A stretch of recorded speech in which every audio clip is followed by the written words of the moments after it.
네, 오늘도 하프타임 오윤혜 씨 모셨습니다. 어서 오세요. 네, 반갑습니다. 예. 130만 요정 당당합니다. 예. 네, 오윤혜입니다. 예. 저희가 방송 시작하기 전에 예. 제가 앵커님께 식사하셨냐고 여쭤봤더니 저 깜짝 놀라서 하루에 한 끼만 드신다고. 아니야, 이게 네. 보통 한 끼만 먹는데요. 네. 저녁 약속 있으면 점심을 먹으니까 한 끼를, 저녁 약속 있으면 두 끼 먹는 날도 있고 그렇습니다. 그 한 끼만 먹고 나머지 시간을 뭐로 보내시는 거예요? 설마 책 읽거나 뉴스 보고 막 푸시업 하시고 막 자기 관리 뭐 이렇게 하시면서 보내시는 아니, 저는 거예요? 뭐 자기 관리라기보다는 네. 밥 먹는 시간이 좀 뭐랄까요? 무음이에요? 아니요, 그냥 무의미하다니요 지금. 그렇죠. 제일 즐거운 시간인데 전 그 아니, 시간만 제일 기다리는데. 즐겁지 않습니다. 저는. 아, 그러시구나. 예, 그냥 그 시간에 이렇게 뭐 딴 거 하는 게 더 또 재밌어요. 책 보시는데 그 얘기를 약간 책 보시고 아 그렇군요. 굉장히 거리감이 느껴지는. 아니 청취자분들 들으시면 이상하게. 확실히 청취자 BD님께서 유일하게 권순표 앵커님은 웃기시는 분 케미 좋다. 맞습니다. 예. 제가 아니면 이런 질문 누가 드리겠습니까? 예, 그렇습니다. 예. 관리하는 꽃중년 권순표 앵커님과 함께하고 계십니다, 여러분. 예. 배가 안 나온 데 이유가 있었군요. 그거랑 아직 관리랑은 아무 상관없는 그냥 습관입니다. 예. 아, 네, 알겠습니다. 예. 자, 오늘 제가 주목한 뉴스는 예. 요즘 정치권의 공천 뉴스가 쏟아지면서 상대적으로 정말 중요하지만 주목을 덜 받고 있는 보도들이 계속 나오고 있습니다. 예. 해병대 곧 최상병 순직 사건 관련해서 새로운 사실들이 드러나고 있고 어젯밤 MBC 뉴스데스크가 단독 보도한 내용이 있습니다. 예. 못 보신 분들을 위해 잠깐 내용을 들어보고 오실게요. 그렇죠.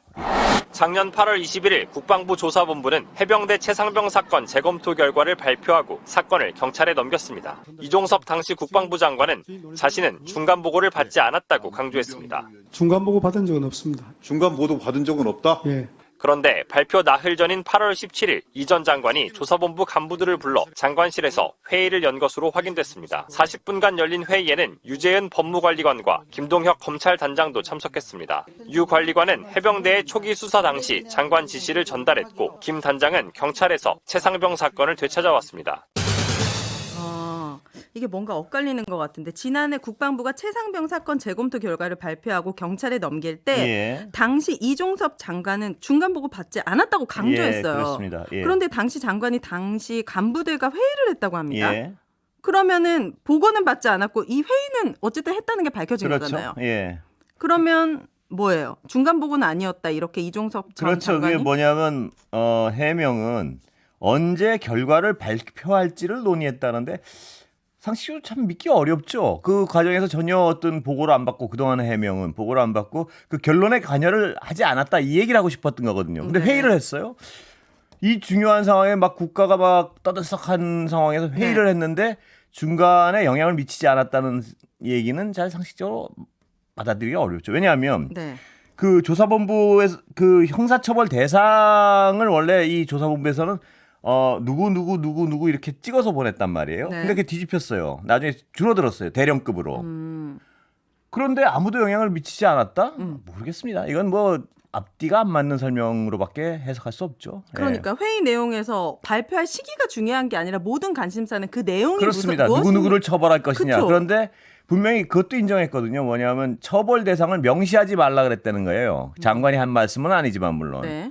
그거는 그 과정에서 장관이 가만 듣고만 있었는지도 물론 그것도 믿기가 어려운 부분이 있고 네. 그렇다면 이 처벌 대상을 명시하지 말라는 어떤 의견이 있었고 그것 때문에 처벌 대상이 실질적으로 줄어들었단 말이에요. 네. 그 조사 결과랑 달리. 네. 그러면 누군가 높은 사람의 영향이 있었다고 미뤄짐작하는 게 상식적인 추정이겠죠. 그렇죠. 예. 이게 너무너무 국민적인 대관심사였고 예. 그거를 결정한다는 건 엄청나게 큰 리스크가 있는데 그렇습니다. 책임을 져야 되는데 예. 그렇습니다. 예. 그리고 지금 국회에 최상병 사건 관련해서 특검법이 발의가 된 예. 상태예요.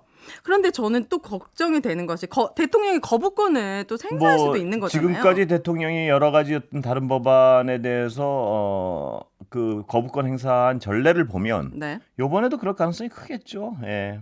그러니까 이 거부권이라는 것이 대통령의 권리는 맞지만 이게 남발될 때는 아무리 대통령이라고 하더라도 견제할 수 있는 장치가 필요해 보이고. 그렇습니다. 통계는 제가 정확히 지금 기억은 안 나는데 네. 이 정도로 많이 거부권이 행사된 정권은 없었죠. 정권이 없었습니다. 예, 그리고 없었을 특히 겁니다. 대통령 본인이나 대통령 배우자가 직접 연관된 사항의 특검법이라고 하면 이거를 거부권을 행사하는 게 과연 이게 이해 충돌이 너무 강하잖아요. 뭐 이해 충돌이 강하다는 것도 청취자 여러분들은 분명히 뭐 느끼실 거고 네. 일단은 난 부끄럽잖아요. 아니 부끄러움을 모르는 사람도 많더라고요. 살다 보니까. 아니 자기가 직접 관련된 부분인데 그걸 거부권 행사한다는 건 우리 그냥 일반 상식으로 속세말로 예, 해가지고 예, 예.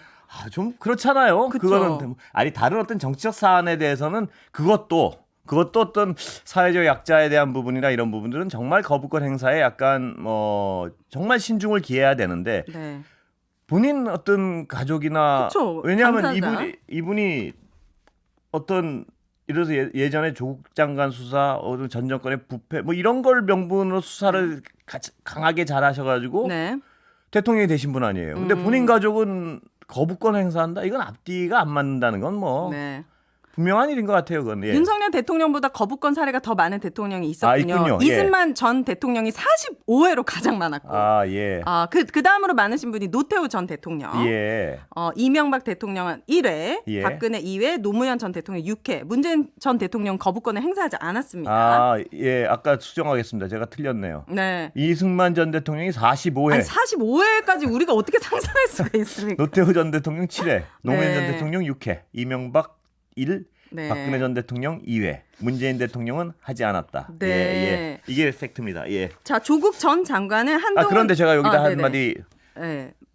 그 어떤 사안에 대해서 거부권을 행사하느냐를 살펴보는 것도 중요한 것 같아요. 그쵸. 예, 그 아까 제가 말씀드렸지 이것이 어떤 약자의 피해에 대한 것을 진상조사하기 위한 것인지 혹은 네. 자신의 가족을 보호하기 위한 것인지 네. 뭐 여러 가지 그 사안별로도 거부권의 종류와 성격을 봐야 될 것 같아요. 예. 네.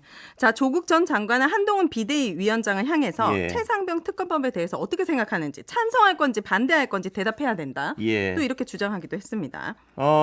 이분으로서는 혹독한 수사를 받았던 이분으로서는 당연히 할 수 있는 얘기 같아요. 네. 예. 그리고 또 뭐냐면 가족 관계 이런 얘기를 하는데 또 대답을 이렇게 좀 한 비대위원장은 이런 부분에도 좀 대답을 탁탁 하면 더 인기가 명쾌하게. 올라갈 텐데요. 예. 예. 근데 대답을 안 할 수가 예. 있을까? 자, 그리고 예. 홍익표 민주당 원내대표는 윤 대통령 임기 이후 분명히 국정조사가 이루어질 것이다라는 예. 주장을 하기도 했습니다. 예. 자, 오늘은 8시에 언론 아싸가 있는 예. 날입니다. 그래서 제가 이제 유심히 보고 있는 언론 뉴스도 예. 얘기를 하고 싶은데요.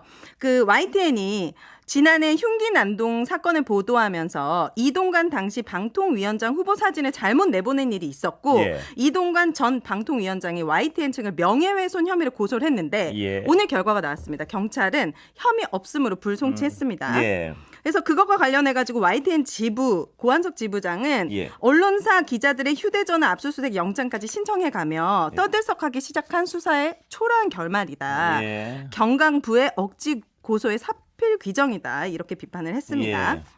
뭐냐면 네. 이게 방송사 있으면 정말 그 청취자 여러분들이 상상하지 못할 사고가 날 때가 있어요. 뭐냐면 이 게이트 키핑 장치가 한 1층, 2층, 3층, 4층, 5층인데 그게 전부 어떻게 뚫리면서 네. 엉뚱한 사진이 나가고 이럴 때가 있거든요. 근데 그때는 물론 그런 실수도 있으면 안 되죠. 물론 뭐 절대 있어서 안 될 실수인데 네.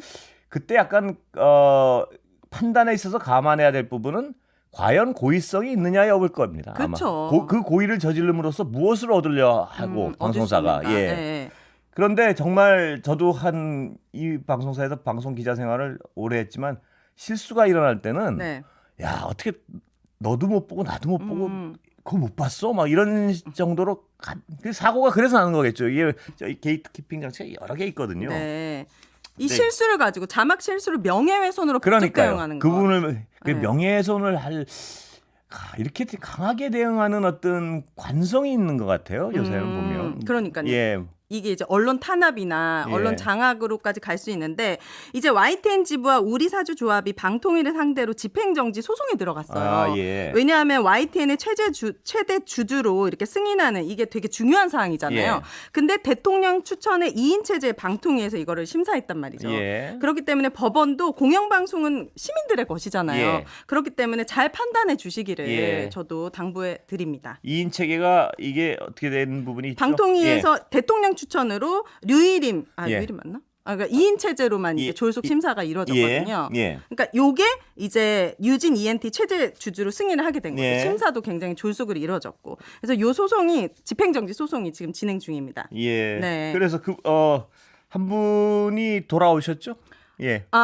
네. 그 말씀을 하고 싶어. 그거는 이제 예. 방심위에서 예, 방심위 말씀하시고 싶어서 그런 거 아닌가요? 방송통신심의위원회. 네, 예. 네. 김유진 위원님도 복귀하셨고. 예. 네. 예. 이거랑은 다른 겁니다. 예. 근데 오윤혜 씨가 오늘 그 말씀 하고 싶다고 말씀하신 거 아니었나요? 그런데 이제 이거는 앞에서 이미 얘기하셨다고 해가지고 제가 또 다시 하셔도 됩니다. 오늘 뭐 거죠? 예. 지금 방통위에는 예. 김홍일, 예. 김홍일 방통위원장과 예. 이상인 여당 대표. 이 방심위 두 분. 말씀도 한번 하시죠, 뭐. 예. 아무튼 오늘, 김유진 예. 의원 복귀하게 되었잖아요. 예. 김유진 의원님이 방심위 내부에서는 어쨌든 굉장히 신망 높은 분인데 시간은 말 시켜놓고 다 됐습니다. 예. 왜 그러시는 거예요? 죄송합니다. 네, 예. 오늘도 한 끼만 드시기를 바라겠습니다. 예, 자, 오늘 말씀 3부에서는 감사합니다. 예. 강승규 전 대통령실 심사회 수석과 인터뷰 준비되어 있습니다. 예. 오늘도 감사합니다. 감사합니다. 들어가세요.